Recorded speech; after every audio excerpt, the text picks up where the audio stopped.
আজ আপনাদের সামনে আমি হাজির হয়েছি একটি হৃদয় বিদারক ঘটনা নিয়ে। চাঁদা না দেওয়ার কাজীপুর উপজেলার মেঘাই এলাকার ব্যবসায়ীকে বেধড়ক মারপিট করা হয়েছে। বর্তমানে সে সিরাজগঞ্জ শহীদ এম মনসুর আলী হাসপাতালে ভর্তি হয়ে মৃত্যুর সাথে পাঞ্জা লড়ছে। সাংবাদিক ভাইয়েরা, গত রবিবার 15ই ফেব্রুয়ারি মেঘাই গ্রামের মৃত মোশাররফ হোসেন তালুকদারের চতুর্থ ছেলে আমার ছোট ভাই মোহাম্মদ রকিবুল হাসান ভুট্টো কাজীপুর থেকে বাস যোগে সিরাজগঞ্জ যাচ্ছিল। প্রতিমধ্যে সীমান্ত বাজার এলাকায় পাটগ্রামের অদূরে দুবলাই ব্রিজের কাছে সিংড়াবাড়ি গ্রামের মিজানুর রহমান বাবলুর ছেলে সুমনের নেতৃত্বে 6-7 জন একটি সন্ত্রাসী দল বাসটির গতিরোধ করে এবং আমার ছোট ভাই ভুট্টোর মাথায় পিস্তল ঠেকিয়ে তাকে অপহরণ করে পাটগ্রামের পাশে যমুনা নদীর ধারে নিয়ে যায়। সেখানে আমার ছোট ভাইয়ের মাথায় পিস্তল ঠেকিয়ে তাকে বেধড়ক মারপিট করে।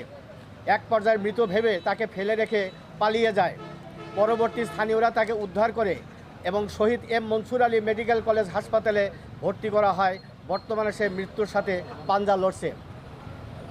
প্রিয় সাংবাদিক ভাইয়েরা, আমার ছোট ভাই ভুট্টো একজন চাল ডাল এবং বালু ব্যবসায়ী।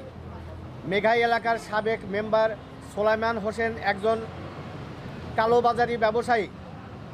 3 মাস আগে প্রশাসন অভিযান চালিয়ে কালোবাজারির চাল জব্দ করে ও প্রশাসন তার বিরুদ্ধে মামলা করে। এ মামলার সোলাইমান হোসেন প্রায় 2 মাস জেল খেটে গত 1 মাস আগে বের হয়। সোলাইমানের ধারণা কালোবাজারি চালগুলো ভুট্টো প্রশাসনকে জানিয়ে তার ধরিয়ে দিয়েছে। এ কারণে সুমনের সাথে সোলাইমান হোসেন ষড়যন্ত্র করে ভুট্টোকে হত্যার উদ্দেশ্যে এ হামলা চালিয়েছে। সোলাইমান মেম্বার একজন চিহ্নিত সন্ত্রাসী।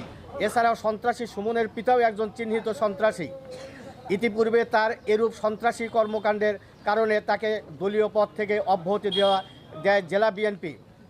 পরবর্তীতে আর কোনো সন্ত্রাসী কর্মকাণ্ডের সাথে জড়িত হবে না মর্মে জেলা বিএনপির কাছে মুচলেখা দিলে আবারও তাকে স্বপদে বহাল করা হয়। কিন্তু গত 12ই ফেব্রুয়ারি জাতীয় সংসদ নির্বাচনে বিএনপি এককভাবে সংখ্যাগরিষ্ঠতা নিয়ে বিজয়ের পর থেকে সে আবারও তার সন্ত্রাসী ছেলে সুমন ও তার দলবল দ্বারা বিভিন্ন জায়গায় চাঁদা দাবি সহ সন্ত্রাসী কর্মকাণ্ড শুরু করেছেন।